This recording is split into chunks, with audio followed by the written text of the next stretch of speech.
Okay, recording now. All right. So we're talking today about ESG and valuation.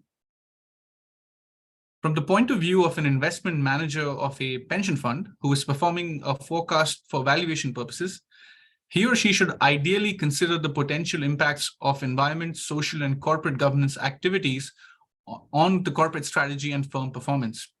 To the extent that the company has a competitive edge from an ESG issue, then that should be reflected in its value drivers in the forecast.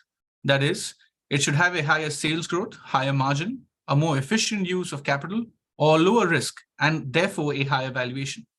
However, forecasts and firm valuations do not always incorporate these factors well, or at all, due to the lack of an understanding of the relevant issues and technical capacity and evidence-based methods.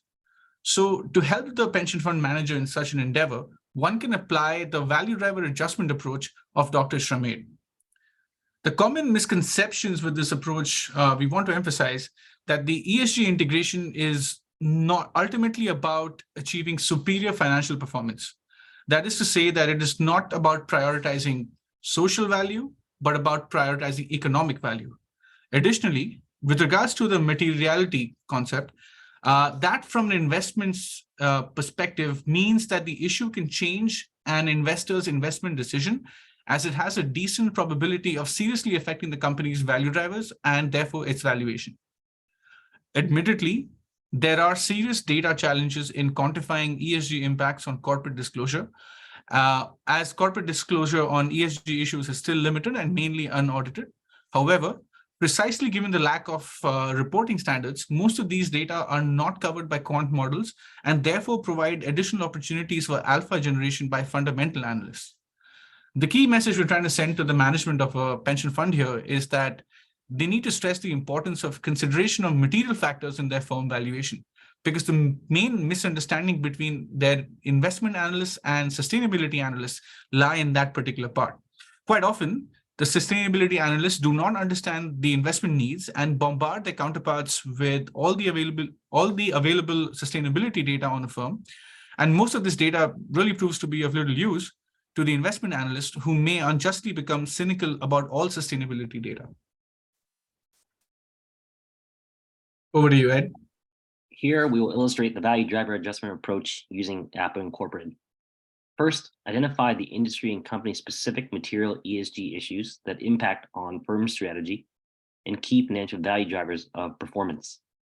Applying the known theories from corporate strategy, one needs to develop an understanding of the important characteristics, including processes and outcomes of the industry in question.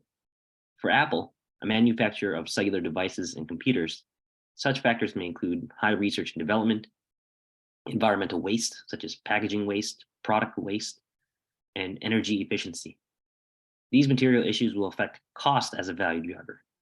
For example, less packaging material like plastics will reduce waste cost as a result.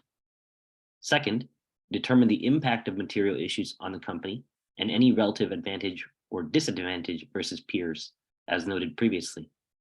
It should be noted that because ESG activities affect firm performance, these activities can therefore be incorporated into a broader mosaic of processes in the value chain of the business, and as a result, confer a competitive advantage.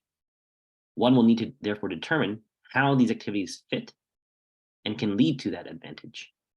And to the extent that there is one, this should be reflected in the forecast. So for Apple, packaging of its products is a particularly salient issue, considering the high volume of devices that it sells globally as a leader in consumer technology. And finally, the last step, quantify the adjustments to the value drivers and incorporate that into the valuation downstream. So if one expects that cost, for example, will grow by 3.5% in the coming years in a forecast that excludes ESG considerations, then perhaps incorporating ESG will lead one to estimate that costs will grow by less, perhaps 3 to 3.25% for Apple.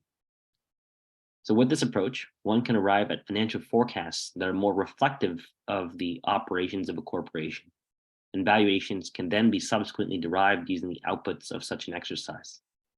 Importantly, over time, one should review these estimates as needed when shifts in the competitive environment emerge as new or existing competitors compete away or reduce that relative advantage that comes with performing ESG activities.